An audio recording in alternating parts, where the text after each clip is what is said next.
problem.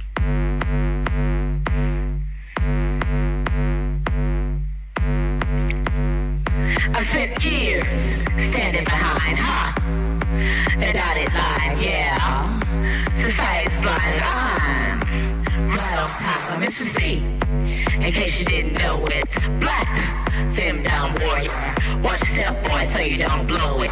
See my whip, boy, and how I throw it. Whipping ass like a damn well on it. Watch your step, boy, watch your step, boy. Back it up, boy, back it up, boy. Bow your head, boy, bow your head, boy. Lick my boots, boy, lick them clean, boy. Suck my toe, boy, that's a good boy. I'm Mr. C, in case you didn't know it. Black, femme down warrior. Whipping ass like a damn well own it. Watch your step, boy, watch your step, boy. Back it up, boy, back it up, boy.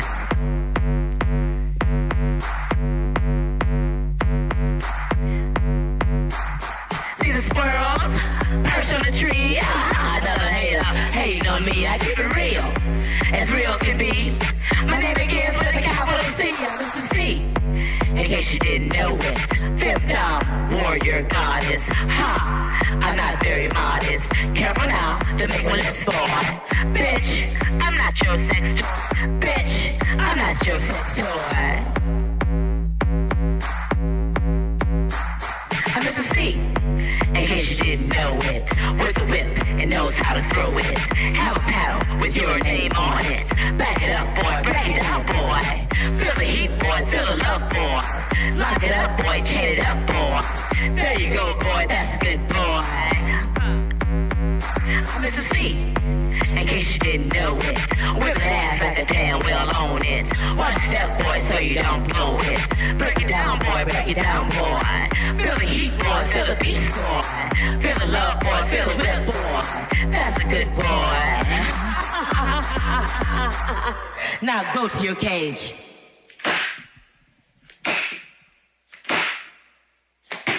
To the Whippoorwill Show right here. We are on. Mr. C's in the house with Kiki Dare. And we're on Triple X Porn Star Radio. And this is how we do it every Tuesday live. Yeah, we are alive. That's for damn sure. Just in case you didn't know it. Well, you know what? We have some amazing guests in the studios, Kiki. I see that. Very handsome. Very, huh? Yeah. Huh. And I got something in front of them because I really wanted them to have something special. I thought I had two mustaches. I think I left one for myself, but the one they uncovered was the kiss. Mwah. And the mustache cup for Sean. And these are representatives of the Stockroom, LA. JT and Sean in the house. Good to be here. Thanks for having us.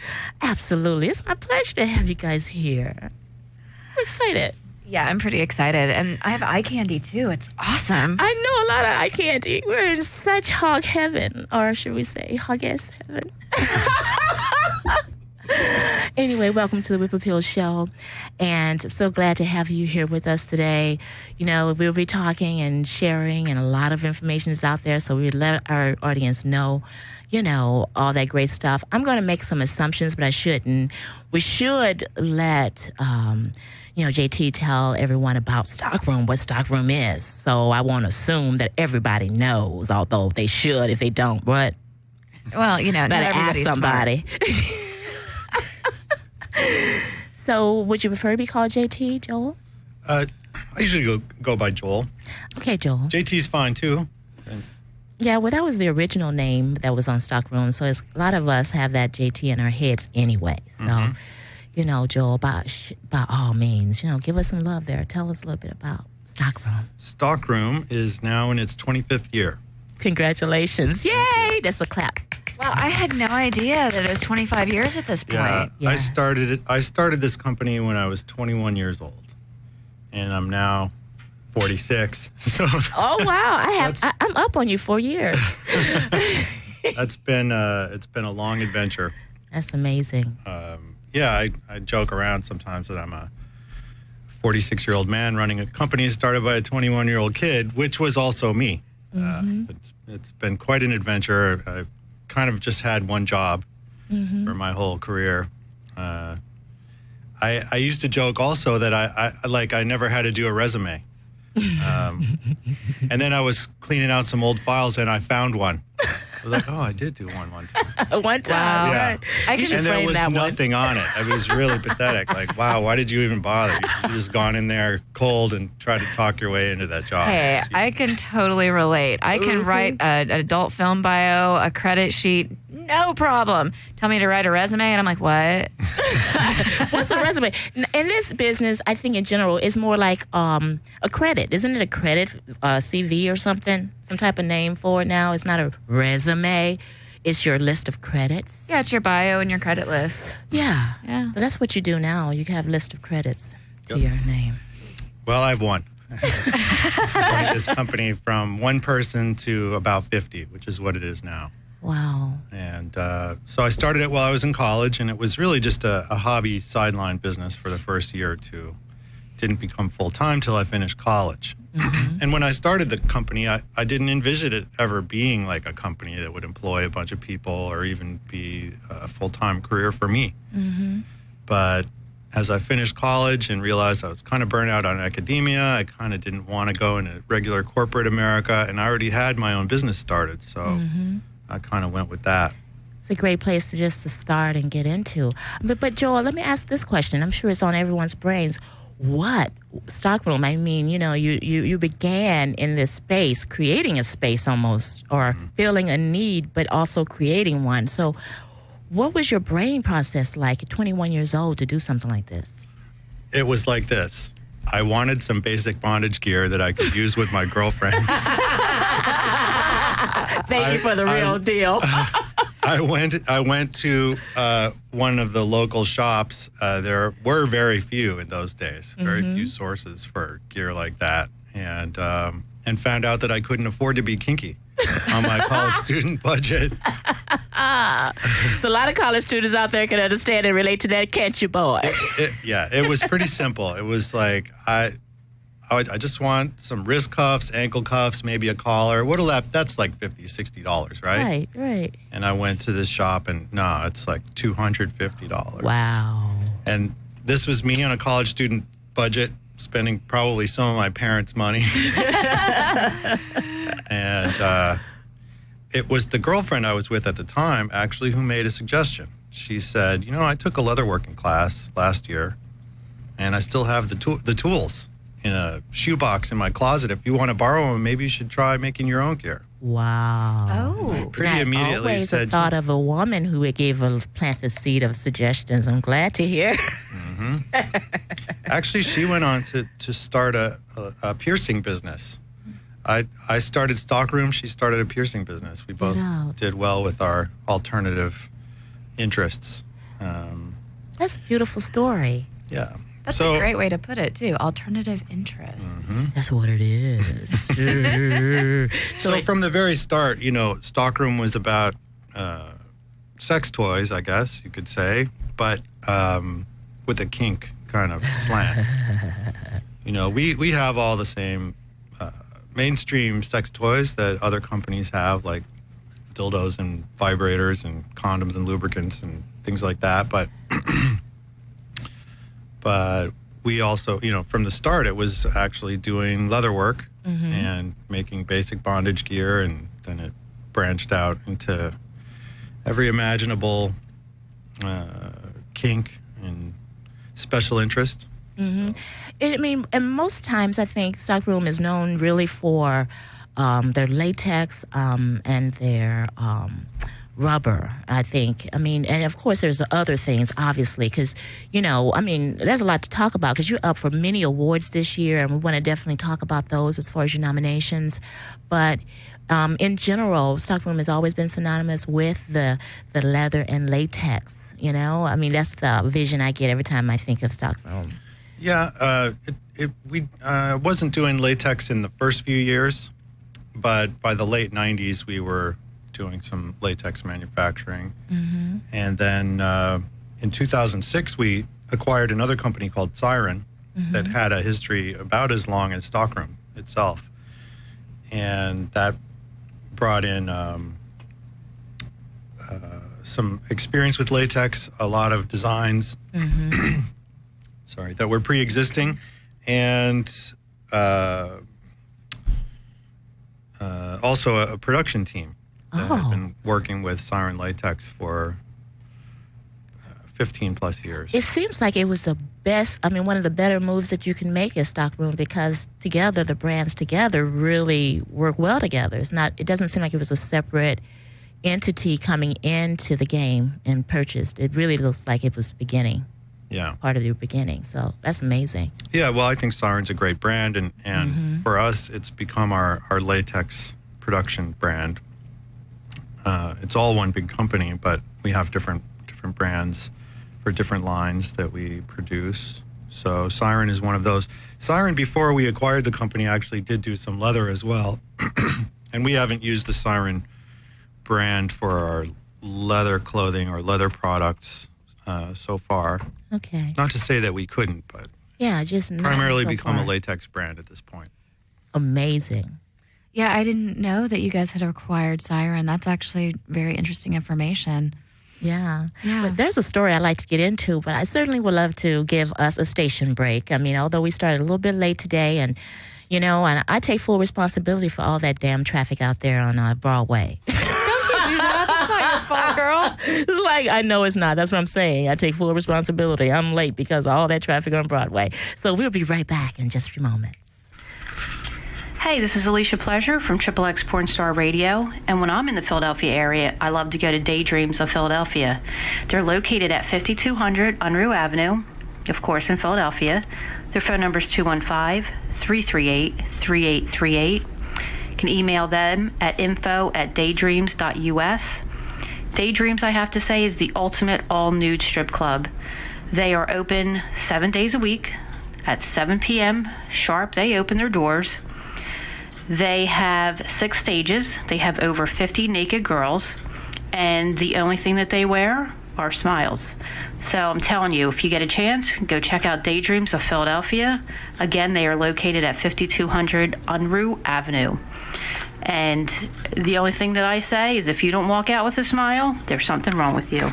This is C, in case you didn't know it. Black, femme down warrior, whipping ass like a damn well own it. Watch your step, boy, watch your step, boy. Back it up, boy, back it up, boy.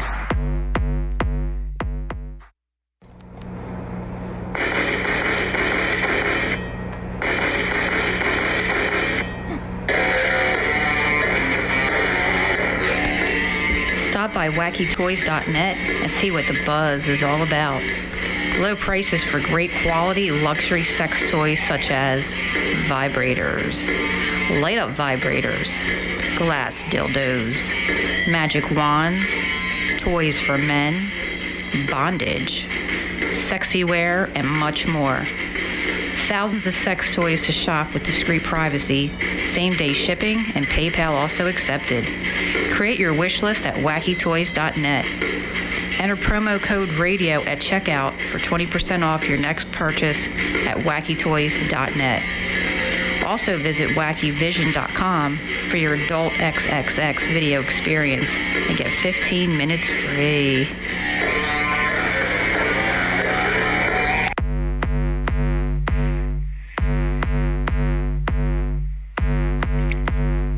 I've spent years standing behind, the dotted line, yeah. Society's blind eye. Welcome back to the Booba Pill Show, and we're live. It's Mr. C and Miss Kiki Dare. And in the audience yes. we have. Who do we have today, boys? I'm Joel Tucker. I am the founder and CEO of Stockroom.com. Woo, woo. Yay. And I'm Sean Gentry. I'm the Director of Operations of Stockroom. Well, thank you And so thank God much. for that. That I have a good Director of Operations. You do. I have. My experience with Sean has been nothing but the most pleasant and professional. We are just moving right along, having some good time because we're getting ready to do this layer of AVN. That should be an adventure, for sure. Yes, adventure. Interesting. We have a couple people in the room. Well, 3 of us in the room been there last year, so we can tell you what we did last year. But this year, 2014, January, thank you so much for the Stockroom being the presenting sponsor of the AVN Lair 2014. Yay! Should be fun.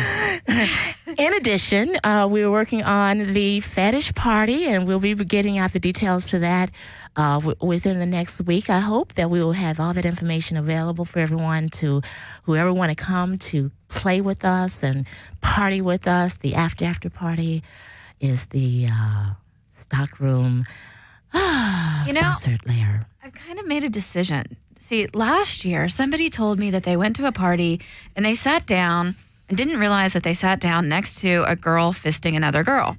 I want that to be me this year. I want to be the person that they're like, holy shit, that girl's fisting that girl. It's going to happen, Kiki. We're going to make it happen. How do you not notice that? Exactly. How do you not? How many drinks had they had? Exactly. Sat down. Seriously, they had no clue. And the best part was their wife was with them, and their wife is totally vanilla. Oh, my goodness. Yeah, so the wife was just like... I love the looks of the vanilla who's wondering what the hell is going on. I think we have a caller. I thought it was a palm reading. What did they think? That's what I want to know. Well, and out of the 3 women in the scenario that you just described, I'm still trying to decide which one you were saying you wish you were. I want to be the one jamming that fist up there going, spread it! She did it last week on the show. We had her fisting. She was fisting Slut Bottom Chris. Yeah. By the way, we have some movies. I know it's hard to get all this information in. We have 2 hours and it's hard to even get it all in. Okay, movies. Speaking of fisting. I know. Speaking of getting it all in. and really, you can see a lot. This is the Severe Society's Films of Los Angeles who gifted us several films this year to give away on the show. I do have a couple that are autographed by Kiki Dare. She's up for 4 awards this year with Fetish Severe Society Films, 2 with AVN and 2 with XBez. Yep. And then Slut Bottom Chris is her counterpart who was here last week, and they both signed and autographed some pictures. So I'm not giving away the autographed ones, okay, today. And I think I have one sadistic too I may be giving away today. Well, no, I have an idea. I think that our slaves should write in and give us a nice little essay telling us why they should win a prize. Oh, Kiki, high five that one. That's Actually, a good idea. I think that is kind of sadistic to give away Sadistic 2. Just watch the movie and wonder what you missed. What was one and one and one? That's painful. That's right. It's painful. I think that's what we're going to do. But I think I have a caller. LTD, are you on the line? Yes, I am. How are you this afternoon? I'm fantastic, LTD. I know that I'm expecting an actual guest, too, at 1:30, and I know we have a little challenge with the phone lines here, so I apologize if at any point in the future you'll be kicked off of the call, okay? Just letting you know. It would not be the first time. That's true. Won't be the last. LTD is long-term Dom, and he is from Chicago, and he plays in the dungeon that I create with the Exotica show for Chicago brand. And also, he and his baby, is coming down. I know. I'm excited to meet you finally. For the lair. Yes, and thank you for the gentleman from the stockroom. And we actually know Mr. Creamy, who is actually going to be in joining everybody in Vegas. Mr. Creamy? Mr. Creamy, it's oh crud. They're representative here in Chicago of the stockroom. They work. Ken Melvin Berg. Creamy the Clown. Oh, see, there is some representing up in here. All right, I have to ask, how does someone get the nickname Creamy? I think that's one of his alter egos. I guess when he gets there. When he gets there, he said he'd be creamy? Is that what you said? No, that's actually their nickname. So when you meet them, you can ask Ken himself why they call him Creamy. All Well, in right. that case, you have to bring Creamy to us, and so we can meet Creamy and see if he's creamy when we see him, meet him. We'll see what's going on with Creamy. Yeah. Okay. Well, this is what I'm going to do. I'm going to step back a little bit because I have to. Duty is calling. Yes, duty is calling. So I'm going to step away and let you handle this one, Miss Kiki. I will Yes, be right ma'am. back. LTD, just stay on the line. We do expect someone else. Maybe they got 1:30 PST confused to EST. I don't know. But just hold on, lovely. Be back, okay? All right. Go right ahead and have fun with them. I'll be right back. I will. So I'm curious because I haven't perused the stockroom site in a while, but what are your top sellers? Sean, do you want to field that one? We actually just pulled a report on that this morning because we were discussing that in a meeting. Oh. So I can actually Yeah, we speak can to hear that you better very, now. very accurately with sales figures. That's our operations guy. About a week ago, we also released a press story for our top 10 suggestions for sex toy gifts for the year that you can actually see on our website. Oh, wow. We're running a current sale called Sexmas. Sexmas, huh? And Now, we have hundreds of different products on sale for lots of great savings to be had. And, Joel just took my iPad with my notes on the top. We're sharing. So- You can both see it right here. sharing is caring, damn it. Yeah. Right. So when we run these reports, I mean, the things that come out at the top are kind of funny things like snap hooks and locks because we sell those in quantities to go with everything else. Right? And include them as a free gift when you spend different dollar amounts. Okay. So those are some of the first things that come up, obviously. But once you get into the actual non-accessory products, there are things like bondage tape, there are chrome mini clothespins, the Wartenberg pinwheel. Have you used one of those before? I have. Actually, a neurological medical device that's been adopted by Kinksters. I think probably 10 times more have been sold to Kinksters than to actual doctors. Oh, I'm which is sure. At least 10 times. Probably a lot more than 10 times as many Wartenberg pinwheels are in use for people who play with them as opposed to using them to test neurological responses. A doctor probably doesn't leave his at a nightclub. Yeah, probably not. Coming in around number 7 is the vibrating silver bullet. Oh, those are fun. So we finally found a non-kink product in our countdown. And our very own Vibrite being right there in the top 10 actually sold over the past year. Yep. Wow. Okay. So you guys have really kind of moved away from being just gear. I mean, now you're really becoming a major competitor with selling toys as well. Well, yeah, we always have been. Yeah? You know, we've always, in fact, do you remember in the 70s there was this thing called the Whole Earth catalog? I'm not that old, but I remember it. I mean, It's a shame, but I do. there was a subtitle on some of my early catalogs that just said the whole sex catalog. oh, that's cool. So from the beginning of Stockroom, it was always just about sex gear, but the whole spectrum of sex gear, including some of the more specialty items and niche products and kink items. But, you know, my vision for it at the age of 21, 22 was that, you know, inclusive. The theme was sexuality and the tools and toys that enhance sex. But, and, you know, so vibrators always fit that. It does. Right. And that's what's amazing that people think that is such a separation, you know, from vibrators and the different types of vibrators, even in the alternative lifestyle in general. We use vibrators and stuff a lot, you know, more, I think, generally speaking. I don't know. That's a personal thought. But Yeah. You have someone tied up now. What are you going to do? yeah, what are you going to do? Make them creamy. Creamy. Wow, I almost feel like Try I to should vibrate. try to find somebody named Crispy. Oh, yes.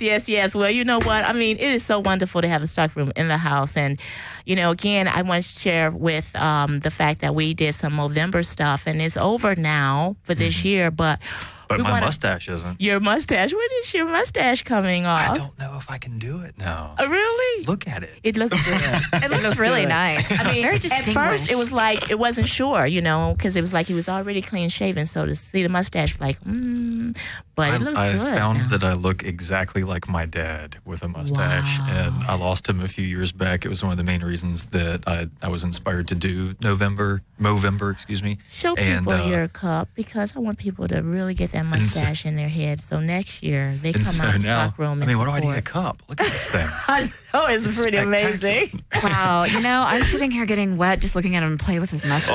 I know, isn't it sexy? What were we talking about again? Oh yeah. I try to grow one too.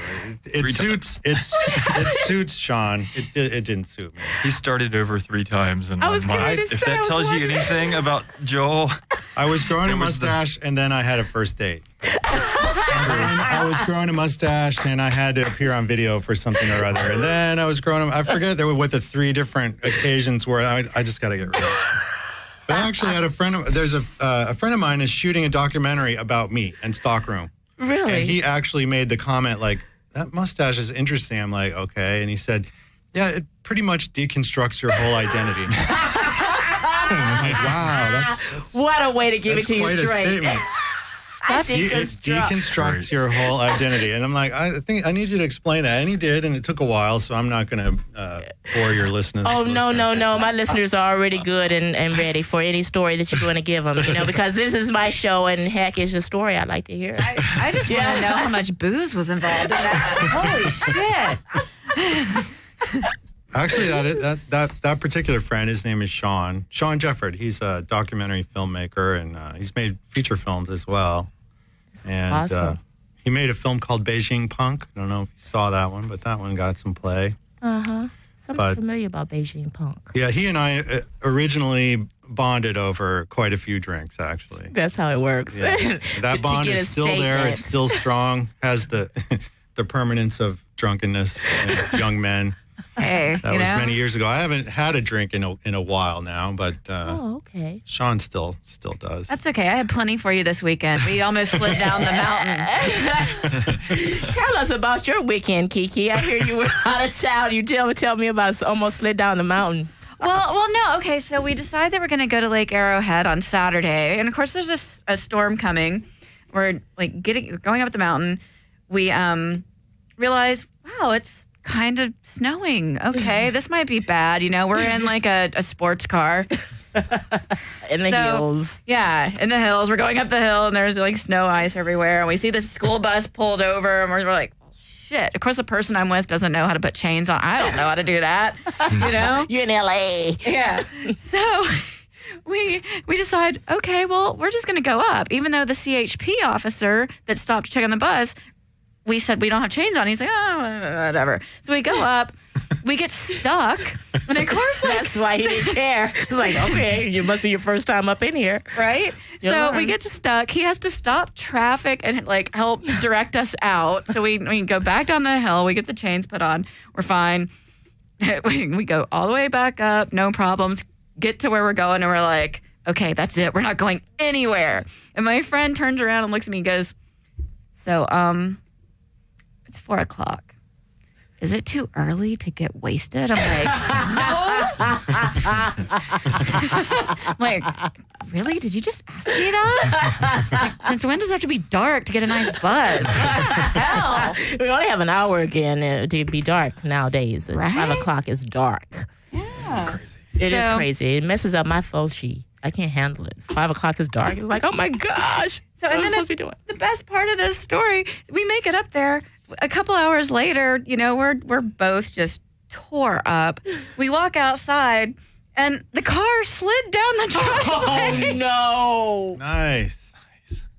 I've seen this before. Did you think it was your imagination, or did you think you were just too drunk to see the difference? I mean, when you saw your car, did you see the trail tracks, or what was it particularly? No, seriously. It was like the car was right here when we left it, right? We walked down there, and it's like the car is right there. We're like, Call 911. Some polar bear tried to steal my car. right? And that probably wouldn't be the first call like that. Okay. So luckily the car was okay. It wasn't Car hit. was It didn't fine. hit anything. It didn't hit anything. Good, and nothing hit it. Yeah, nothing hit it. Okay. Yeah, it was fine, and that was the precursor to an amazing spa day, and made it back in one piece, and life is grand. Life is real good. So, JT, you want to go drinking sometime?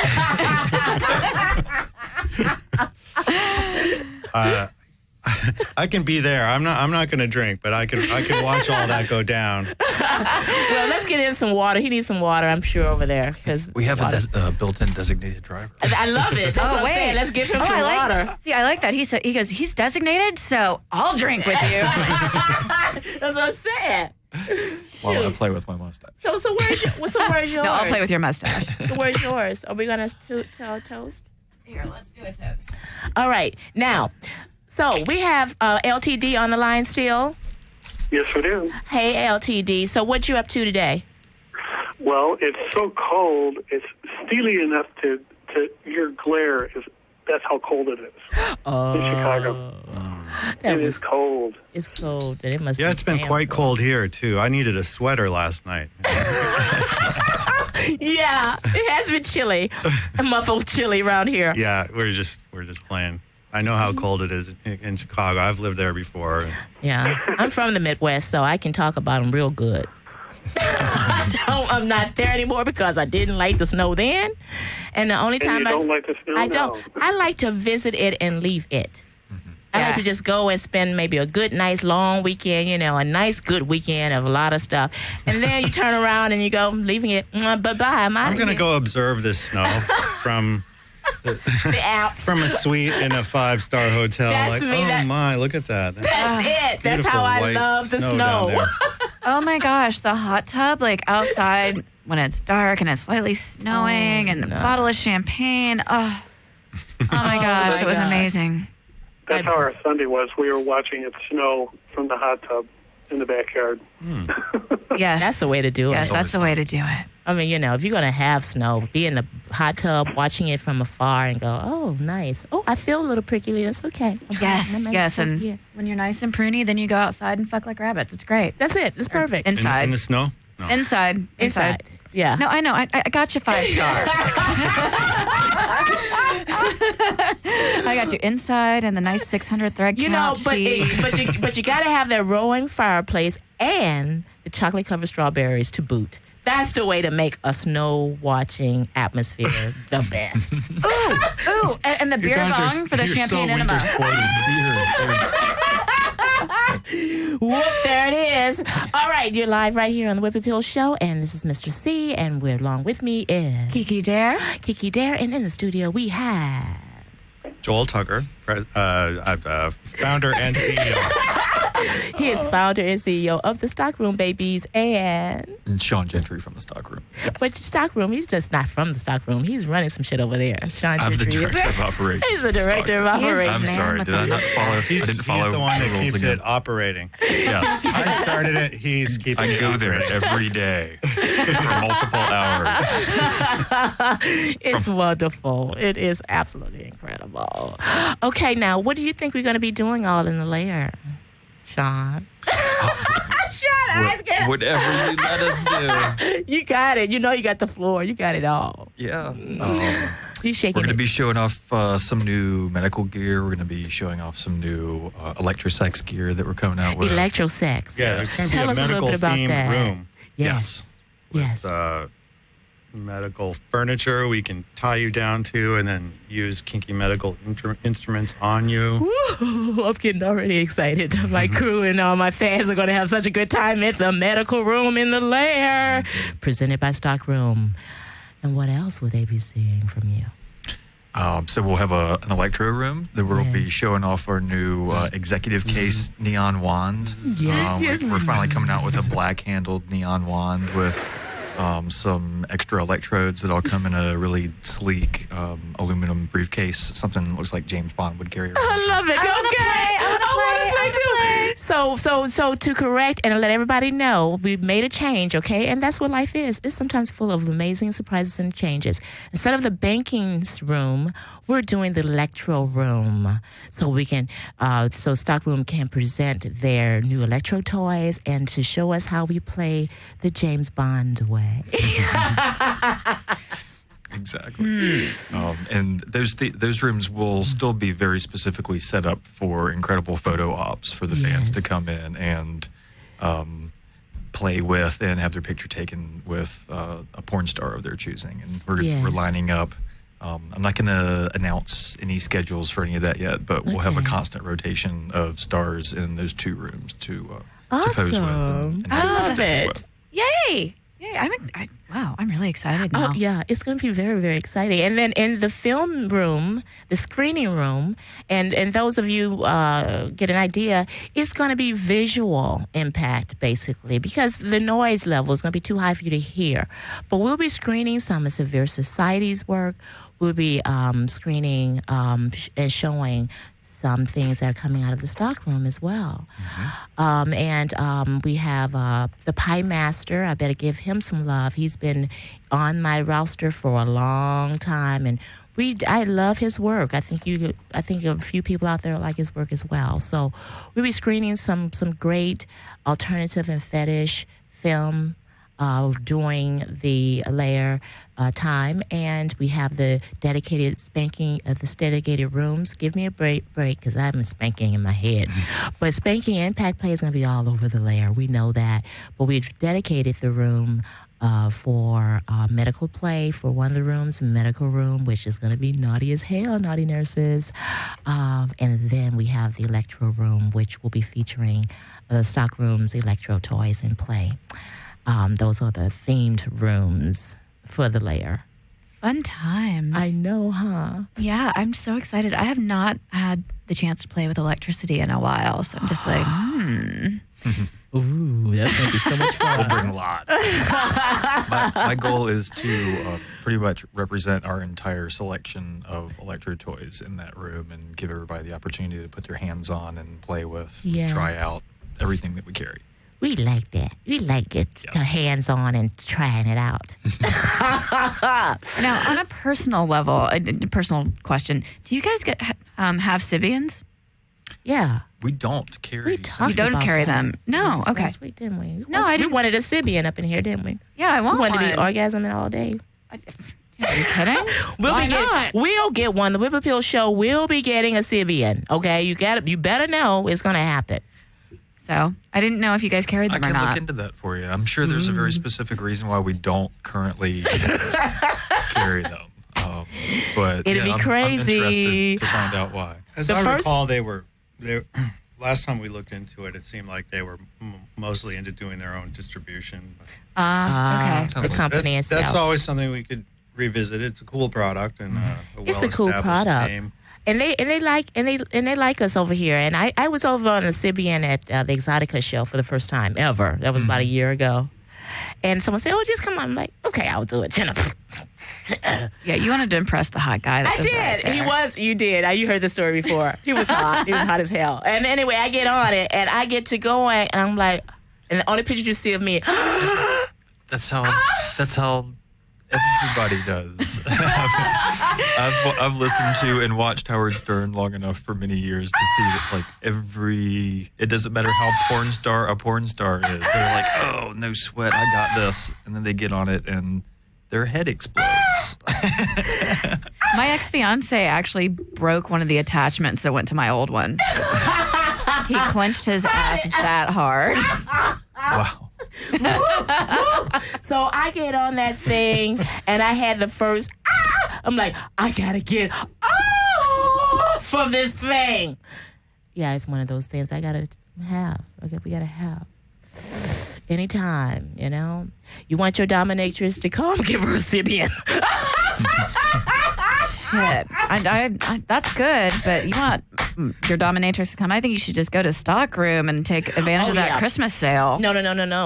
The Syrian is certainly not in a precursor to. It is in addition to. You're right. When is the sale? And the sale is going on in stockroom. It's happening now. It's happening It now. goes till when?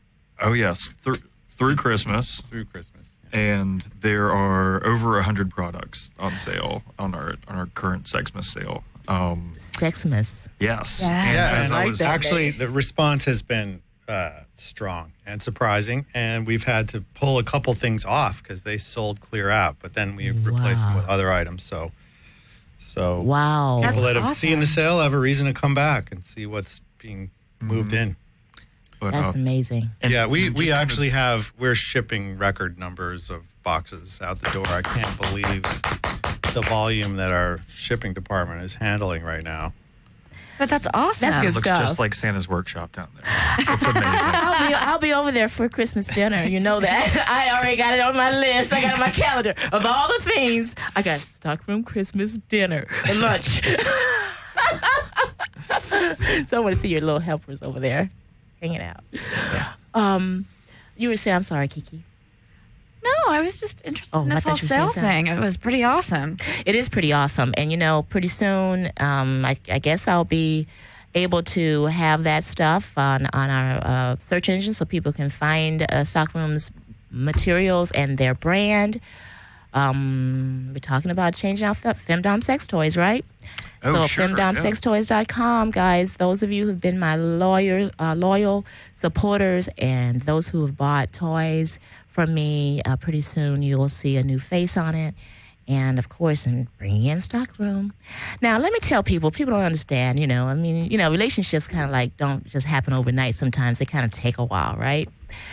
And I remember when I first got into some of Stockroom's clothes, it was back, because I'm not from the LA, I'm from the Midwest. And when I hit this scene of this adult space, I was just finding my way around, seeing who was doing what.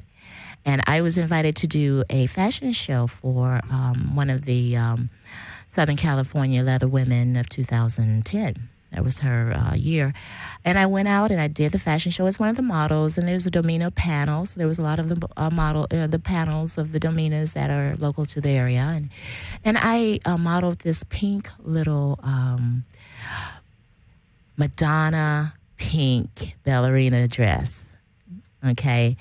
And I just did like a 45-second, little blurb on it and put it on YouTube, and people just went nuts over it. I'm like, yeah, I like that dress too. And then it was another outfit I wore. It was a red leather corset with the black hobble skirt. And both of those, I had to be picked up and lifted off the little stairway. But that happened back in 2010, 11, I believe it was. But then I came back to Stockroom because I was beginning to produce the FWG, the Femdom Wrestling and Grappling. Miss Danny in the room, they're taking some pictures for us.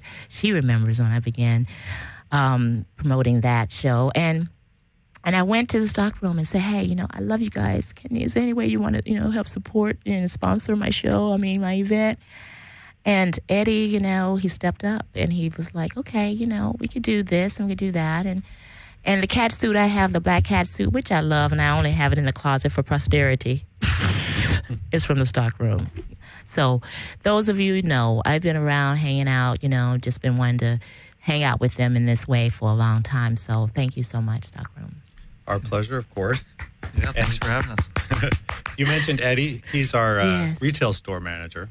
Yes. We have a retail store here in LA, and Eddie does a great job of managing not only the store, but also all the relations with all the studios. Yes. Wait a second. I didn't know you guys have a store here in LA. Could Oh you get my that God. address Yes. for our listeners? 2809 and a half Sunset Boulevard. Ah, okay. That's why I didn't West know. Sunset. Yeah. But Our main corporate headquarters address is 2807 West Sunset, which is just next, a couple doors down, but it's one big building. Okay, now I feel like an idiot because for some reason I always thought you were based out of San Francisco. No, they had a boutique. in San Francisco. another company we acquired, Stormy Leather, was based in San Francisco. Ah, But okay. we've relocated that to LA.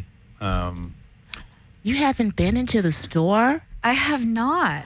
Oh my goodness. Yeah, a lot of stockroom for its size is really complex. We have a lot going on.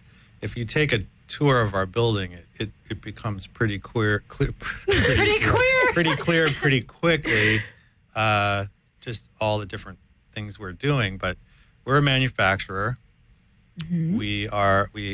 We're an online retailer, but we also have a conventional store, and we have mail order catalogs, and we have our wholesale distribution operation. So, we're manufacturing, we're outsourcing, importing, exporting. So you have a lot going on. Yeah, it's kind of crazily complicated actually for a company of our size, but it's an organic thing that grew from, like I was saying, me doing leather work on my living room floor when I was a 21-year-old college student. So it was a manufacturer from day one. Mm-hmm. But then I started picking up other product from other manufacturers that I couldn't make. And, we've expanded our manufacturing over time, but also expanded the lines that we carry from other manufacturers. So it's a lot going on. It's a lot to manage.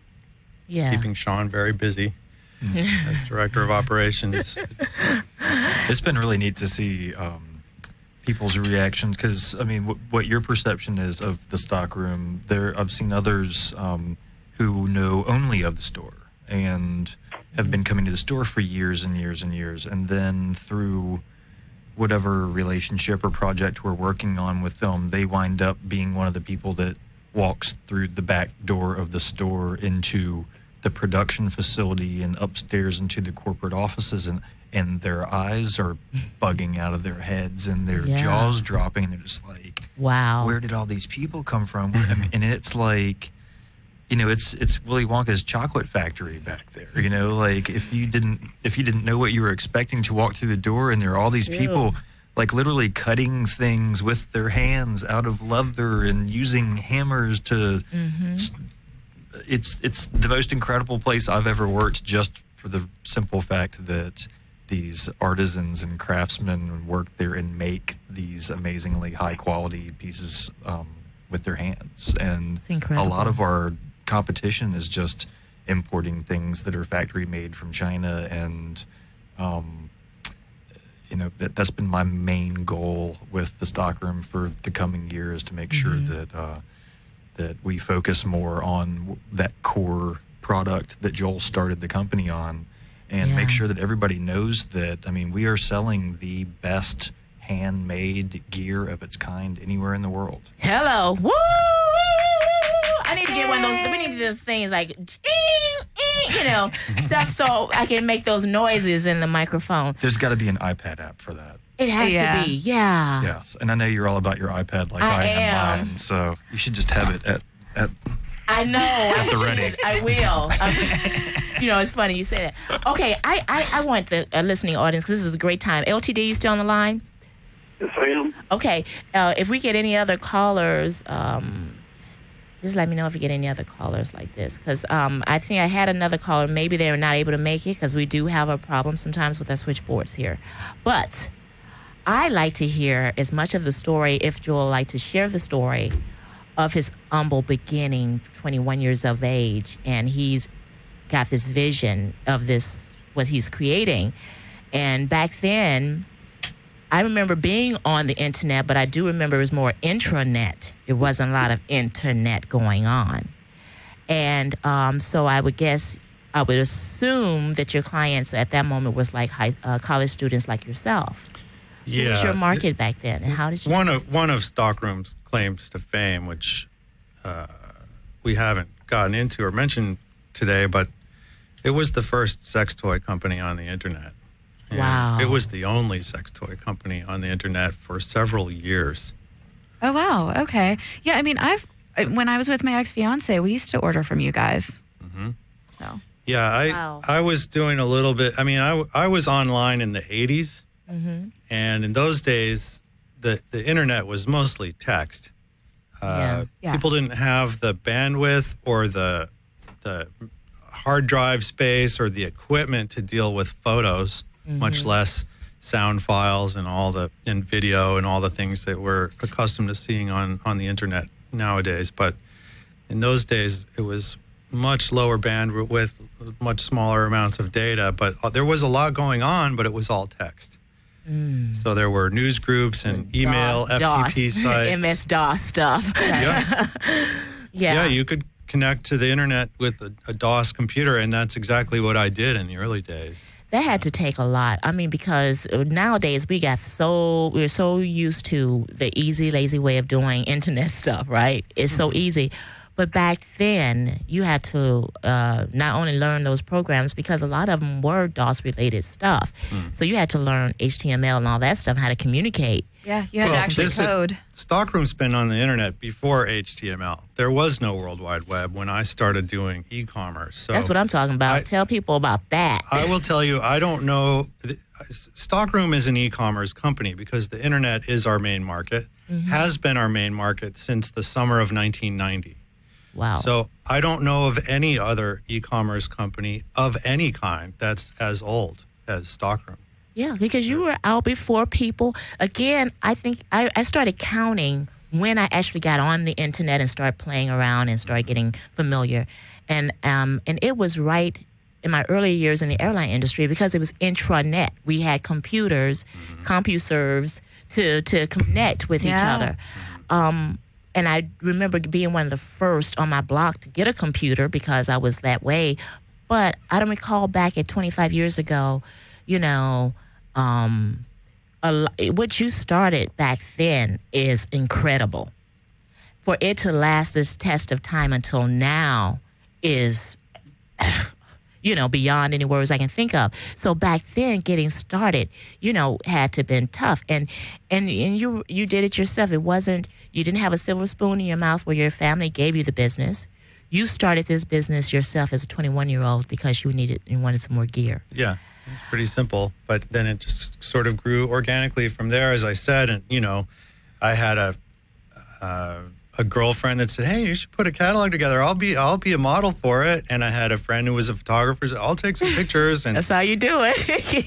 So I from 89, 90, I still have a few copies of those catalogs from back in the day. Oh, that's cool. They were run off on the Xerox machine on campus. It's really pretty embarrassing to look at that stuff now, but it's of historical interest as far as history. It's extremely cool. We have binders of everything from the first to the most recent catalog, and the very first ones shouldn't be embarrassing. That's incredible. I was a agree with 21-year-old kid with very few resources. Just my friends helping me out and. I mean, I'm ridiculous picky with a graphic design background, and when I look at the first couple of things that he did with a photocopier and a typewriter, what were you doing? Scratching stuff on a rock and then smearing ink on it? And the first catalogs were stone tablets. They looked pretty damn good. That's some awesome stuff. Well, as I said, I was on the internet in the 1980s, which most people didn't hear about what is the internet, until the mid 90s. But it was there, going back quite a few years, and as you mentioned, it was mostly students in those days. When I look at my emailing list from the early 90s. .edu. There weren't that many .coms or .orgs. They were all intranets because they were people who had emails on their servers from their schools. Yeah, mostly students and professors, and then a few military, government, couple high-tech companies you'll start seeing. And then, if I look at emailing lists through the years, pretty soon .com takes over. Right. But it was a really great place to do business in the early days because nobody else had figured out that you could do business there. But the people who were on there were literate and smart, and they knew what they wanted. And smart people tend to be kinky. They do, don't they? I think that's status quo. That's pretty safe to say. Yeah, it's pretty safe. It was. Those were cool times. So in the beginning, when we know that it's more challenging, resources are less. The idea and the vision is there, and and there are moments that you probably work so hard you wonder what the heck you're doing. And then, was there any point in your life when there was just like this clash of what I want and what I'm going to have happen meet? Was there some catalyst that kind of go, all right, I have to make a decision. Which is it, my business or this? Was there any point in your life, in your beginnings? I would say a few points. Mm-hmm. I was pre-med at one time. Oh, wow. I thought I would probably go to medical school. Wow, that's a pretty jealous mistress like Law. So to have this business where you're hand-making product, that had to have been hard. Yeah, well, that's the thing. It started out while I was in college as just a little hobby business on the side. I made a few extra dollars and just had an entrepreneurial side project to keep that side of myself occupied and help out with the rent a little bit. Mm-hmm. But like I said, when I finished college, I was pretty burnt out on academia, like elementary school, junior high, high school, college, like that's 16 years of school. And wow, yeah. I'm kind of an independently minded, driven by independent impulses. And I was kind of burned out on other people's schedules and assignments and telling me what to read and what to write about and where to be when. And I just thought I need a break from that. Mm-hmm. And like I said, I felt like self-employment sounded pretty cool. And I already had a business started. I didn't mean to start a full-time business or a 25-year career. It wasn't the plan, but let me just do this for a year or two. Yeah, that's how it always and then I'll happens. figure out what I'm really going to do with my life, because it's not going to be this, of course. But, right. And next thing you know, you're a sex toy king. Yeah. Sex toy king with latex and leather. You can't forget that. Yeah. Yes. I followed the demand, and it's a real organic interest for me. I guess it seemed like a guilty pleasure to indulge in it just for a year or two. Okay, now can I ask something somewhat personal of both of you? I'm curious. When it comes to kink, what are you guys into? Ooh, well, I already heard from, I think, because from the beginning I heard that story. So I think we got his. Just give my standard answer. What am I into? Yeah. Privacy. And honestly, I knew he was going to go there. It's it's just that's just my choice, and that's how I roll. I don't necessarily talk about what my wife and I do behind closed doors. I have a 5-year-old daughter. It just it's a bit more. Now I'll discuss at great length different practices and kinks and ideals and that type of thing, but I really don't get into X discussing might do, not you. Right, yeah. And that's just out of respect for my family as much as anything. Of course, that's understandable. Of course, I wasn't actually expecting an Joel answer. Tell you all about about what he's but into. they do get 911 calls to their house like every other week at least. No. Kidding. Just kidding. Just kidding. So, okay, all right.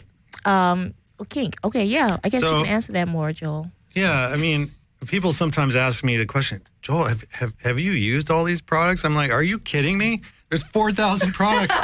It'll take your whole life. Yeah, I don't. Goodness. I don't even want to have that much sex. And I'm a very sexual person, but 4,000 products. I mean, if you gave each one 15 minutes, like, wait a minute, I don't even want to do that. Don't even want to count that one.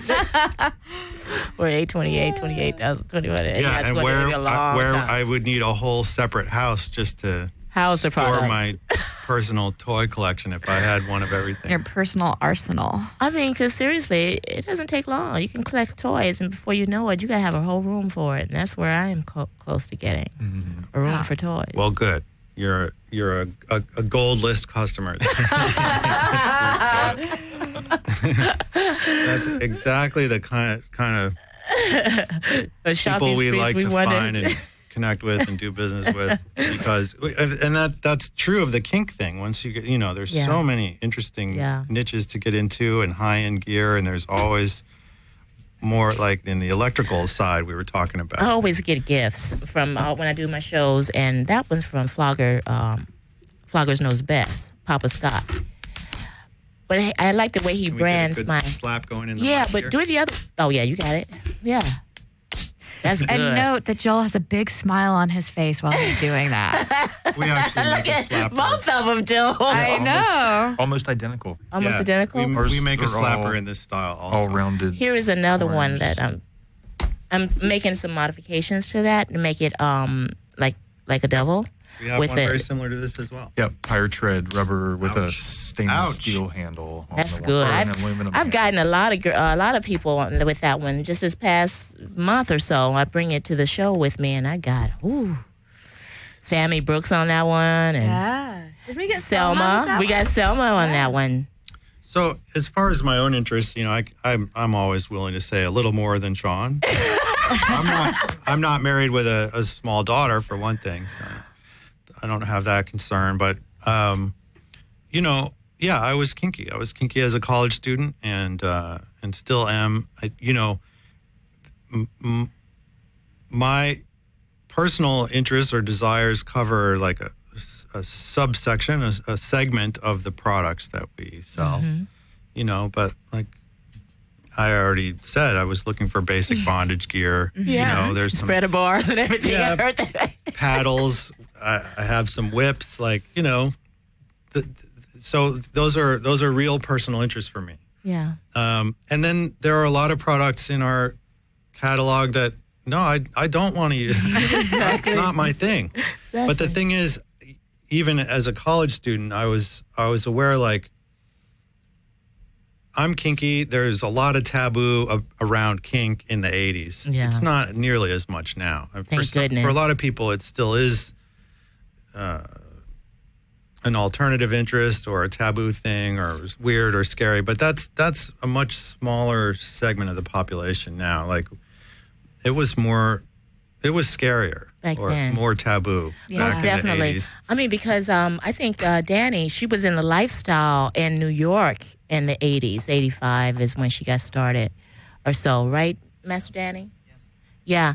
And she came out of the leather side of BDSM where it actually kind of like, held a large space where it originated in most people's books or whatever you want to call it.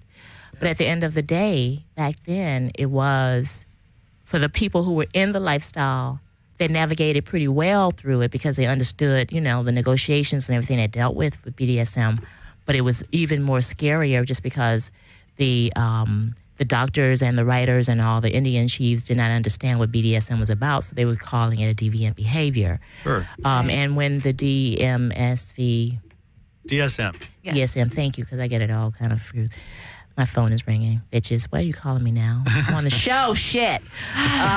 Again? Maybe if it's Night Flirt, then maybe I put them on.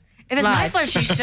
Oh, it's your ringer. I feel It's my so ringing. good. I panicked. I was like, oh my God, did I forget to turn off my ringer on a radio show? I don't even trip on everybody else because it's always mine that's going off, because...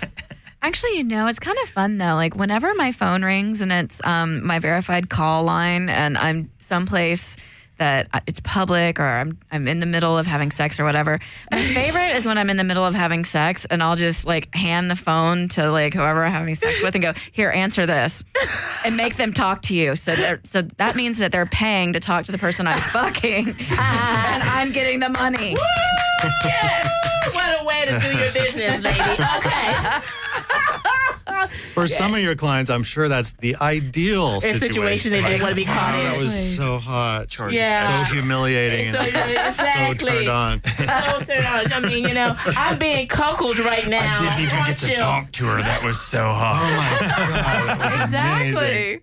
amazing. Verify. I got to talk with Verify. I do my Night Flirt comes in, and by accident, I got another call from someone else. I've had it forever. And all of a sudden, I get a call. I'm like, what is this number? And I'm like, oh. So I need to check out what's going on with my phone lines. It's hard to keep up with everything. To circle back around, we were talking about the kink scene, the leather scene in the 1980s, and that it was kind of taboo and underground. But I found it because I had that interest, and I wanted to finally talk to some other people that shared those interests. Yes. Because I remember what it was like to be way in the closet. Mm-hmm. I came out of that closet when I was around 20 years old, but there were, a few years before that when I was very quiet. I had these interests. They were very conscious. I was thinking about it, but I wasn't telling anyone. Mm-hmm. So I remember what that's like. You created a world in which you could talk about your interests. Yeah. Well, I found the leather scene, but it was much smaller then and way more underground. And, you were talking about the Indian chiefs. I mean, one of the things that was stressed much more in those days was the confidentiality aspect. Like, if you see one of us in the bank, don't say hello. Yeah. Don't let on that you even know. And keeping it. Because people were concerned about losing their jobs, about being losing their branded children. as insane. Yeah. Custody even going issues, to jail divorce, for stuff. And those things could still come up now. It could. Could be used against you, but it's just not the level of taboo and fear about it now. And I kind of foresaw that coming. And so anyway, in those days, like, I knew I have these interests. I know they're taboo, but I've thought it through. And if it's consenting adults and everybody goes away happy and wants to come back and do it again next week, like, what actually is the problem with this? Yeah. And, sex, like anything, can be overdone. It can be an addiction.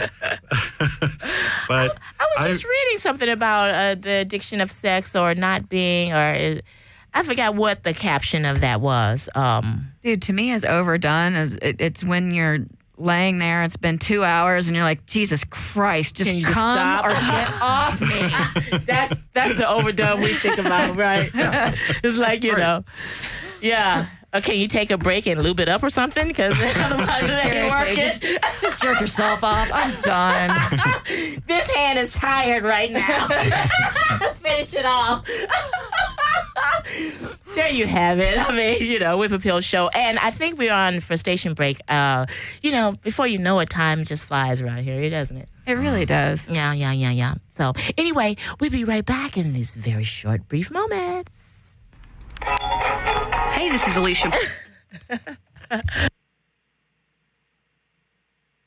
Best friend, Maya Toys. They come in 4 fabulous colors: Marcia, which is hot pink, Papora, which is purple, Confetti, which is yellow, and Astral, which is blue. And out of all the toys they have, 2 of them are my favorite. The first one is the twisty silicone vibrator with the clit stem. It just tickles me in all the right places. The other one is the silicone dong. It has a suction cup on the bottom so you can take it into the shower with you. It goes all over with you. Put it on a mirror and just go and have fun with it. So I hope their toys become your best friend, just like they're my best friends now. Go to Maya Toys, MAIA toys.com, and they can tell you where and exactly you can buy them. I hope you enjoy. Boy, watch your step, boy. Back it up, boy, back it up, boy. Bow your head, boy, your head, boy. Lick my boots, boy, lick them clean, boy. Step a toe, boy, that's a good boy.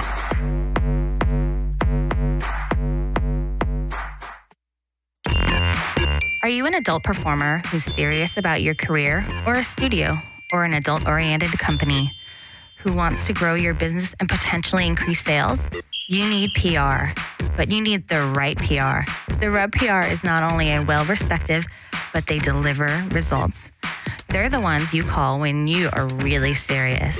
Erica Icon and her team have worked with the biggest in the biz and up-and-coming stars and entities. For more information about the Rub PR, check out their website at therubpr.com. That's THERUBPR.com. Mississippi, in case you didn't know it, black, femme down warrior. Watch your step, boy, so you don't blow it. See my whip, boy, and how I throw it. Whip an ass like the damn well on it. Watch your step, boy. And we are back. This is the Whip Appeal Show with the lovely Mistress C. And I'm Kiki Dare. And You're beautiful. Thank you. And in the studio today, we have the head honchos the founder, the guy that takes care of the founder of JT Stockroom. Yeah, that was pretty good. Yeah, he helps me do my hair. Helps me pick out my handler. outfit. Help me fix out my outfit. No, that's incorrect. He has a completely other employee that does his hair. Promise. I love it. I love it. I mean, you got Joel in the house of the stockroom, the creative force behind that, the founder, the person that was 21 years old and was looking for some, spreader bars and and just really said, hell, let me make some. And from there, the rest is almost 25 years old of history. Mm-hmm. Yeah, we were talking about like crucial moments in the company, and as I said, I was online in the late '80s, and then in 1990, I remember I had this Xerox catalog that I produced, and I had the idea I need somebody to plug this on one of the news groups. You weren't supposed to plug yourself on the news groups because this was in the early days of the internet. It's supposed to be no commercial content, okay, on the internet. That's funny, but yeah. It's all commerce now, but in those days, no, that's not cool. This is all just people discussing things and emailing each other and news groups. And another thing about the internet in those days, there was no spam. There was none. No. Zero spam. I remember the first spam message that I even got was around 1995 or something. Mm-hmm. I'd been on the internet for 8 years at that point. And it was like, how did this person get my email address? What's going on here? Is it public now? And now it's just so choked with spam. It's so sad compared to, the golden days, those early days when there was none. Mm-hmm. But it was actually one of my customers, a college student from the University of Chicago, who, I'd mentioned to him, I've got this catalog. If somebody would mention this on the news groups, then maybe they'd send me $2 and I'll send them, somebody did mention it. And a few people wrote to me and I got a few letters with $2 and an address and I sent out a few catalogs and okay, that was cool. Mm-hmm. And this college student from the University of Chicago, who's probably about my age, maybe a couple years younger, emailed me and he said, why don't you do a version of this catalog that you can email? Okay. The digital format. I remember getting that email. Digital, it wasn't called digital, but yeah. This was in early 1990, and I looked at the screen and I read this email, and my first thought was, I am an idiot. I am just an idiot that I didn't already think of this myself. Oh. But sometimes great ideas come from unlikely places. Well, yeah. You understand? He thought he would, I can see the face like I'm like. Well, look, I read a biography of Steve Jobs a couple years ago, and basically every good idea he ever had was stolen, and he said so. Mm-hmm. But he had enough sense to know what the good ideas were when he saw them and what to do with them and how to market it and how to present it and how to implement it. Mm-hmm. All the revolutionary stuff about the Macintosh computer in the 1980s was stolen from Xerox. Mm-hmm. Xerox developed it, but they didn't know what to do with it. They didn't know how to market it. He got in there. He got to look at it. They didn't have any plan. Well, we've got this thing. There's a mouse. It's networked. It's, all these, the graphical user interface. And he's like, man, I'm going to steal those ideas. But I'm going to take this to the next level. I was just like, man, I'm an idiot that I didn't already think of it. But as soon as I got the idea, I'm like, okay, I'm doing that. I wrote him an email and I sat down and I stayed up all night writing the text version of the catalog. Okay. Wow. Like I said before, in the early days of the internet, there weren't any pictures, there weren't sound files, there was no video. It's all text. Mm-hmm. Okay. So it had to be clear, descriptive, persuasive, humorous, intelligent writing where you would read this text document. They capture message, and then they would buy it because they visualize it because they couldn't actually see it. So you were buying and also, you put some personality into it, you put some intelligence into it. So what the person that actually reads it on the other end not only gets a clear picture of the product that you're describing, but also who it is they're dealing with. Like, there's this guy sounds cool. He sounds honest. Maybe if I email him my credit card number, which, by the way, was the primary way of doing business on the internet. You email and everyone will tell you, you can't email a credit card number. That. Yeah, you have to have a secure connection for that. But there was almost no hacking on the internet in those days. There was no spam. It was clean. It was free. It was the commerce. It was the open. It was the Wild Wild West before the the gunfights. Yeah, that's crazy that you had people emailing their credit card number and you just ran it and because it was based on trust and relationships. And if this person, I guess, pierced through, was able to share and show a vision, and people found it and bought it and went, "Oh my gosh, I can see that." So, like I said, it had previously been mentioned on the news groups that people could send me a mail with $2 and get a paper version of the catalog. But then, this friend suggested I do a text version of the catalog. So I immediately got to work doing that. And as soon as it was done, I emailed him like, okay, it's ready. I have the emailable all text version of the catalog. Wow. So if you would care to mention it on some of these news groups, because of course I couldn't do that because in those days, you can't mention it yourself, but you can. Someone else can you can have somebody else do it. Exactly. So that's what he did. And I immediately started getting hundreds of emails every hour. Wow. Okay. And in those days, it was slow process, dial-up modem. I'm sure amber, you crashed a few times. monochrome screen, and I'm cutting and pasting using these old antiquated text manipulation programs. So this email was coming in as fast as I could process it and collect all these emails and put them into an emailing list. And so that was the first time. I'm like, wow, I hit this secret jackpot. Nobody knows you could do business on the internet. And I sent out like thousands of copies of this text document. Mm-hmm. And I still have copies of some of the early versions of that. There are no pictures. It's just text. Wow, that's crazy. It is. Isn't it amazing? Monochrome screens, those old 80s fonts, And I'm like, okay. I'm like 22 years old at this point, and I'm just like, man, I hit this secret jackpot. Just like you've been, farming for gold and you got your first nugget, Exactly. Wow. So I sent out hundreds and eventually thousands of these catalogs, and I sat back and I waited for the orders. And not that much happened. What happened was I got a couple orders, a few, but not really enough to show you that, oh, yeah, you've got a whole new business here. Mm-hmm. But what had to happen was that a few people, were trusting and adventurous, and they placed an order, and they had to get the order and open the box like, wow, it's good value, it's good quality stuff, it came through, this is real. And then they mentioned on the news groups that they'd had a good experience with it, and there was sort of a word of mouth. So there was some delay there while people tested the water and got used to the idea. But within a year, it was clear this is producing a steady flow of orders, and it's growing at a good clip. Mm-hmm. So the early days of e-commerce. And in fact, in the early 90s, there were a few books that started coming out hey, here's a new concept. You could do business on the internet. I remember reading those books. Yeah. The minute managers and all those, and they came out with some internet ones. Yeah. Too. I would see my company written up as one of the few examples of companies that were already doing that. That's incredible. Yeah. Incredible. So that was fun. Very. So very do you get asked now to speak for your, the beginning and how it was for you in business before?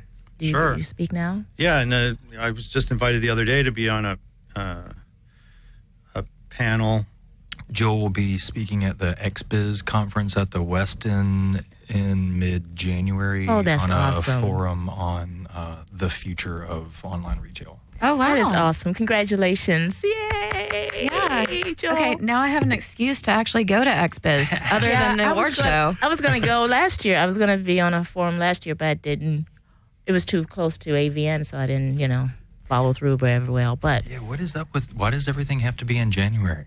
know. Right? Yeah, they load that up pretty heavily. In the adult Very industry. heavily. Like, could we do something maybe some other month besides January. And then, of course, in the lifestyle, there's Southern California Leather Conference happening in January that I would like to go, which is a week right after AVN there. So typically, January is loaded with a lot of fun toys. We should start an event in January. I misspoke a little tiny bit. It's February. It's now called XBiz 360. Yeah, Yes. 360. They it's, changed it last year, I think, to 360. Yeah. It's at the Westin. It's from January 22nd to the 25th. And I believe the panel that Joel will be speaking on is on the 23rd in the middle of those 3 dates. Awesome. All right. Awesome stuff right there. Yeah, no, that's pretty awesome because I'm really curious from a consumer to hear what you would have to say in that panel. I bet it's very, very interesting. Oh, heck yeah. Heck yeah. Okay, so the beginning happened, Stockroom happened. Now, 25 years later, what's in the future for Stockroom? Wow. Well, to keep innovating, anything we've done in the past, I mean, people watch it, people copy it if they can. And so, we just have to keep finding new things to do and new ways to do them. We pay a little more attention to intellectual property now. Like, we wrote this, let's copyright it to get some protection. We took these pictures, let's make sure those copyrights are filed. This is a brand we created, make sure the trademarks are in order. And we have patents now. We have a few patents that have been issued and a few more in the pipeline. Just trying to take advantage of some of those protections that supposedly exist for inventors and creative people. But then, of course, that becomes a whole new business unit. Trying to keep up with the infringements and follow up on that stuff. It's crazy. Nobody enforces your patents, but you. But there's but there is a company though, and I know of them, and I met them at I think at AVN or one of the shows a couple of years ago. That does that. That you can hire them to. They will. All your clips, everything that is mentioning you and anything that may infringe on any of your patents or anything, they, handle that. RemoveMyContent.com. But that said, what's really interesting is to hear you guys talk about the issue of piracy, because in the adult business, there is this perception that sex toys can't be pirated. That's like the new way. And it's interesting to hear you say, we have to watch our butt too. Yeah, if it's something you design, your intellectual property, you got legally patented products that we have are under all over the place. Under siege. Our beloved Bolero straitjacket that has had a patent, the first patent issued on any straitjacket design in hundreds of years, over 100 years. Was that the number? We find them constantly on eBay for $75 made out of fake pleather and, wow. Just horrible quality. But what I was commenting to is we have to do that ourselves. We have to constantly go after the infringers. Exactly, to enforce the our own takers. patents. You got to wonder if they're just haters or stupid, one of the two. It's like, why would you do it? Why lazy? Can't you be both? I think they're lazy. You can be both. But the reality is, it's like, you're right, it's laziness. I mean, because those who create content, ideas, all of that is just as important as a person have a tangible thing. And when people just, I think it is laziness. And it's I think people are just outright thieves. That could be, in general, the case. Some of them are. Some of them. Well, right now you're on the Live Up Appeal show, and this is Mr. C along with me, and in the house studio guest Joel Tucker, founder and CEO of We gotta hear your Stockroom.com. voice. That's right, And Sean Gentry, Director of Operations for the Stockroom. you got the two ones in the house, and this is Stockroom in Los Angeles, folks. Don't forget that. And it's right there on Sunset Boulevard. And the address, gentlemen? 2709 and a half West Sunset Boulevard. 2809 and a half. 28 or 27, 28. Never Yeah. mind what you said. 28. It's 2809 and a half. That's Okay, that's got the it. retail store location. And Sean was talking about people who know us from the retail store. The retail store is a boutique, and it's got a pretty good representation of our product line. There's not enough room in that store for one of everything, Right. but it's a representative sampling, and it has the entire first floor warehouse. It's a 3-story building. The entire first floor is warehousing, shipping, and receiving, and that's also backstock for our little retail boutique. But people who've only been in the store don't realize that that's maybe 5% of our floor Entire space. floor. Someone had mentioned the other day, it was another company, I don't know, they said, well, they have a little store. I said, no, I don't think you've been there to Well, if you get a tour really of the whole tour building, the building. that's when you You start to start to see. Yeah. And even before, I think I toured the actual building, I guess, but the time that it's spent in the store and then next door where you had your live events. I mean, I thought that was a reasonable, good size, even if I didn't know anything else about the store, about your, setup. But it's hard for people to think, oh, it's a small. I'm like, nope, it's not really a small location. You got to know it's a large. That's that building on that corner there, It's the whole building. It's the whole building, folks. All right. Well, should we take another break briefly before we go in and finish up in the show? Because I know we started a little late, but we're going to still keep it, where we get off at the same time and all that good stuff so we don't keep people away too long, especially traffic going back. Yeah. So we'll be right back in a short moment.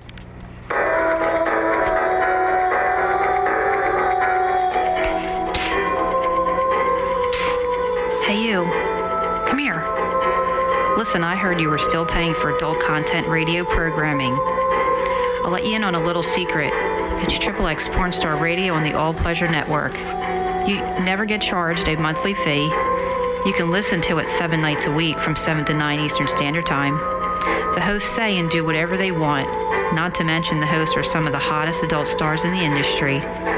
You can listen live on XXXPornstarRadio.com or catch the show on any major podcast stations. So if you love free stuff, give XXX Porn Star Radio a listen.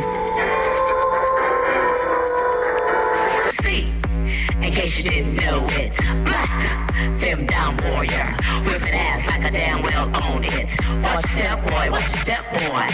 Back it up, boy, back it up, boy. It's going to be during the day because that's when we tape the show. Oh, well, welcome back. Welcome back, everybody. You We're live. are. Oh, so he really meant 10 seconds. 10 seconds ago. Yeah, it was 10 seconds. Look at it. All right, First of all, Wasn't kidding. yes. First of all, I got to say, Drew, behind the window, thank you, Engineer Plus. Yes, we love you. Thank you so much for hanging out with us today. Thanks, Drew. Thank you so much. And also, I just want to let everybody know, Kiki, we were just talking about our Christmas bash here in the studio. Yes. We have a Christmas bash thing going on. I mean, it's Kiki's idea. I think it's a brilliant idea. It is our last show of the year, live. Yes. And we figured what a better way to do it is here. And we're going to do a marathon. So it's from noon to 4 is the time we were going to be in the studio taping. What day? Next Tuesday. And we're And just... clothing optional, right? Yes. Clothing is definitely optional. We're going to Yes. have a lot of our fun people in. We're going to be nuding all over the place. I might even bring milk and cookies if somebody wants to play Santa. Oh, should we Have do... you been good this year?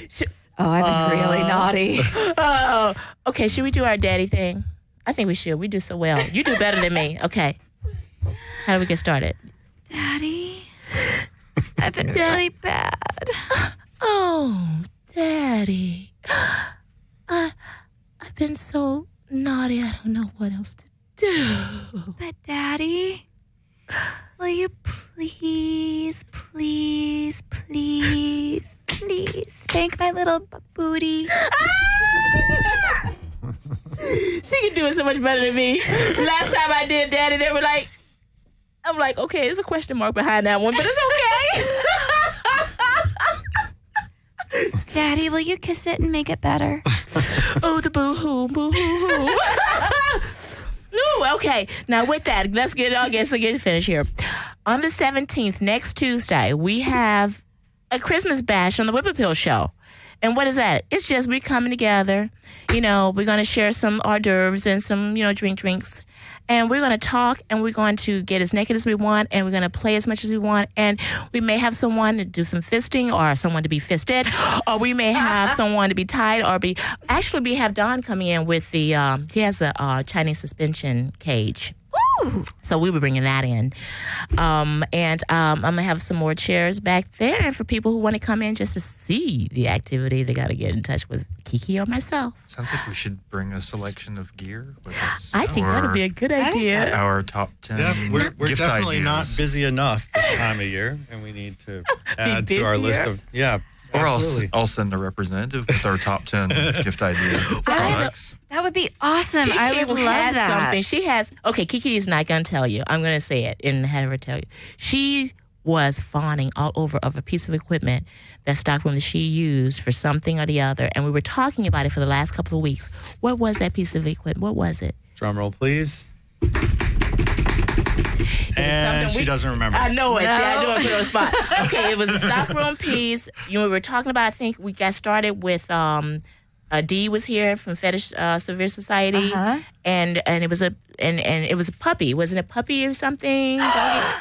Puppy mask. The puppy hood. The puppy hood. She was fawning about it. Like Doberman colored or all black or... Okay, Yeah, so... see, people that are into that stuff, they love it. They love it. And then other people That's are true. like, what the hell is I that? love That's it. We have a puppy going to be fully decked out for Good. Lair. Good. So we have a puppy coming in. No, Have you seen the puppies, the full custom puppy suits that I we've haven't. made? I mean, No, I wanna we've see. made a full head-to-toe brown suede leather puppy suit custom made for Hunter, the puppy, who is Yes, I know one of our Hunter. most amazing super fans. You know Hunter. Awesome, yeah. Legendary. We'll actually be making another for him, the opposite color scheme, like a Doberman Pinscher, all black with brown stomach and underbelly coating or whatever. Oh, that's But so what we awesome. made for him before is all brown suede with I don't think I've black seen paws and all a of black. that. It's one of the coolest things I've seen come out of the building. Do your listeners need an explanation of what the hell it is we're even talking about? You It's know what? people that I are suggest we into- do because I always try to freeze pause, so we can get some information in there. Absolutely. Share. Okay. So, Go. so this is how I stumbled upon the whole puppy thing.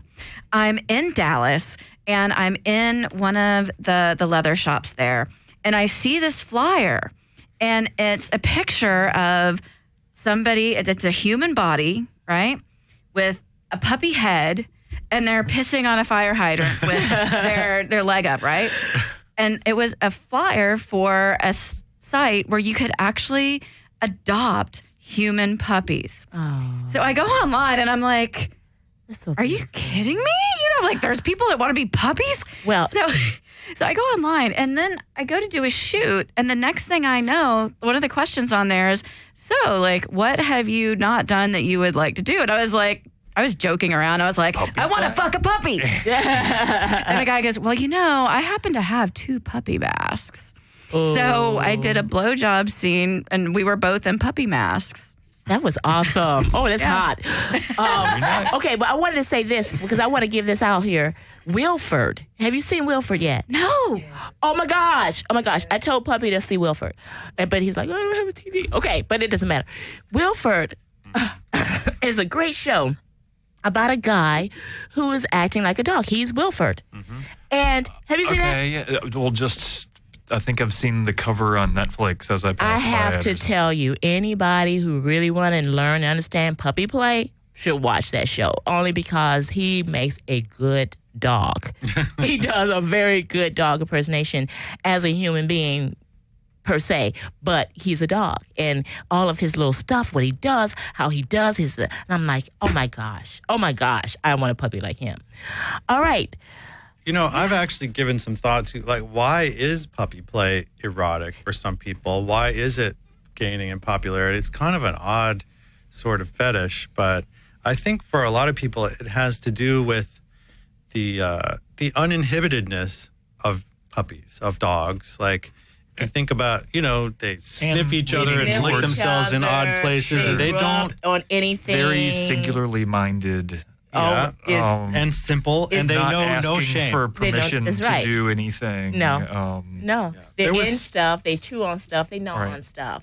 Right. They You always get to be a dog. What is there to describe? Like, I don't even understand what could you possibly question about getting to be a and puppy be hugged, or getting and to be be a rubbed, dog? and That's fantastic. Because you're right, it's a lot of more sensuality going on because you're touching the puppy more than you would generally speaking. You're rubbing him, you're doing all these things, you're playing fetch and all this stuff. I mean, you have a lot of interaction with a nice little puppy. Yeah, I think there's also a lot of submission involved because I Sure, mean there's of course. there's absolutely no thought of your own as a puppy, really, when you think of our human perception of what a dog's life is like. Very true. Yeah. Yeah. Treat me like a dog. Treat me like a dog, and I love Powerless, it. but loved. Yeah, exactly. See, there you go. And they're your best friends no matter what. You just spanked them around. You put their nose in their shit, and you give them a swat, and they still come up like, you're the best thing since pancakes. It's that unconditional love. Okay. Yep, that's part of it. And also, if you think about there's a Is this your hood? It's nice. I didn't have that one, but it was similar. Oh, you yeah. gotta show the screen. They gotta show the screen. Stockroom. How do you get That's there? one of our www. stockroom.com. Stockroom.com. How you spell stockroom? Behind the Stockroom. finish. Stockroom. STOCKROOM. That's it. The original. The original. I have a sidewalk cafe near my home, and you walk out there, and there's somebody with a dog there on a leash. He's got his little water bowl. Oh my God, that's it. I'm talking about real puppies for the moment. Okay? Yes. But if you think, is your dog friendly? Yeah. And so you stop and you're petting the dog and you're talking to it, and you have this immediate connection and familiarity and affection with the dog, but you're not going to do that with the person. You don't know them. Well, you don't know the dog either, but I think that's part of it too. Some people they're just open. want to break down those barriers and invite people in to experience touch them. the immediate, dropping of boundaries that you have with dogs, but you don't have with other people. I mean, agree. so I whatever. think you're absolutely on that one. I mean, they like to just be able to be touched and hugged, Handled. and handled, right? And we don't do that normally. I am a hugger, so I tend to go more than most people do. I'm a hugger. I'm gonna hug you, but a lot of people get really wigged out to be touched. Mm-hmm. I think the puppy play definitely does something. Okay, we got Stockroom. How can what about finding you on on your social engines? I You are just noticed shaking a dick her at me. receptor While you're at the talking. first time. For those who are just Is it a listening on sound? the radio and can't see this, I'm shaking a dick. All right. Because we only have a few more minutes. I want to give everybody some love out here. Now, LTD, you still online? Yes, I am. Wow, very Bondage. patient. He's still there. He's awesome. Yeah. He Yeah, is. we actually saw puppy play at IML Yeah, in Chicago. a lot of it there. Yeah. International Mr. Leather happens annually every May in Chicago. I like to brag that I've probably been to more International Mr. Leather conventions than any other straight man on earth. That's one of my claims to fame. That's one of your claims of fame. It is the gayest, kinkiest place on I earth. love, everything that IML stands than for. Folsom? And It's yes, different. Yes, it's Folsom's different. very gay. International Mr. Leather is gayer than Yeah, Folsom, for sure. and Leather Archives. I mean, I happen to have gotten on their archives this week. We get around each other all the time. Words are getting all screwed up because I got only a couple more minutes. LTD, I just wanted to say I love you. Thank you so much for tuning in. Anything you want to share real quick? Well, I am looking forward to the Vegas, and thank you very much for the gentleman from the stockroom for giving the lair its kick that it really needs. Okay. Well, thank you for that. I appreciate that. Thanks for listening. Thanks for calling in, and we'll see you there in Vegas. Okay. All right. See you then. All right, Bye, LTD. sweetheart. He's such a sweetheart. Thank you. And tell your his your baby baby. I love her. All right. Mr. C right here, mrc.biz. I just figured out what was going on with my website. I don't know what the hell. One of them was working, and then the other one was down doing some PHP chat. Like, what's going on with you guys? Why is my... Anyway, mrc.biz. Your right. You can find me on Twitter. I'm Kiki_Dare. That's DAIRE. You can find me on Facebook under Real Kiki Dare. You can find me on Tumblr under Real Kiki Dare. You can also find me on Clips for Sale at store 22109 and 69123 and every other fucking place on the internet you can Google. That's So, right. That's Google right. it. Google it, bitches. Mr. C, small letter N, LA. That's it. All over the place. Damn it. Find me. If you can't, then that's your problem. Okay, Stockroom in the house. Where can we find you? Stockroom.com. We have our Facebook account, which is Stockroom. Yeah, everything's linked from stockroom.com. If you look up on the top right, all of our social media channels are linked from there. Awesome. I like to say it. I'm sure you have a moment to say it. I don't. Thank you so much for coming in to the show today. We thank you. We honor you. The Whip Appeal Show. We just love you. Thank you for coming in. Thanks for having us. Yeah. Absolutely. Thank you so much, guys. Thank It's you. been a lot of fun. And thank you for all of the visual demonstrations of your products, too. Yeah. Puppy masks were awesome. Oh, just wait till next week. Yeah, I can't wait. It's a party over here, right here on the Whip Appeal Show. Next week, we are live from noon to 4, and we're doing it like no other. Yeah, we're kicking it Christmas style. Christmas style. Okay, we'll see you next week. Bow for now.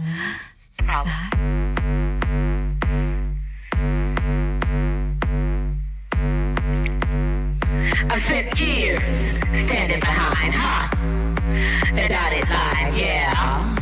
Society's blind, I'm right on top of Mississippi. In case you didn't know it, black, femme down warrior. Watch your step, boy, so you don't blow it.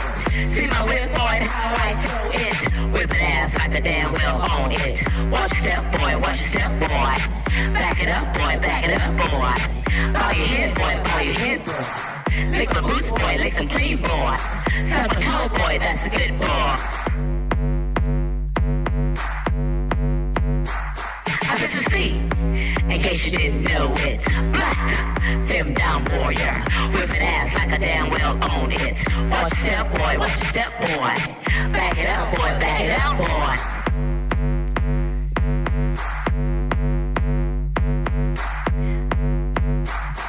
See the squirrels perch on the tree. Another hater hating on me. I keep it real, as real can be. My name begins with a capital C. I'm Mr. C. In case you didn't know it, femme warrior goddess. I'm not very modest. Careful now to make one less boy. Bitch, I'm not your sex toy. Bitch, I'm not your sex toy. I'm Mr. C, in case you didn't know it. With a whip, it knows how to throw it. Have a paddle with your name on it. Back it up, boy, back it up, boy. Feel the heat, boy, feel the love, boy. Lock it up, boy, chain it up, boy. There you go, boy, that's a good boy. I'm Mr. C, in case you didn't know it. Whipping ass like a damn well own it. Watch your step, boy, so you don't blow it. Break it down, boy, break it down, boy. Feel the heat, boy, feel the beat, boy. Feel the love, boy, feel the whip, boy. That's a good boy.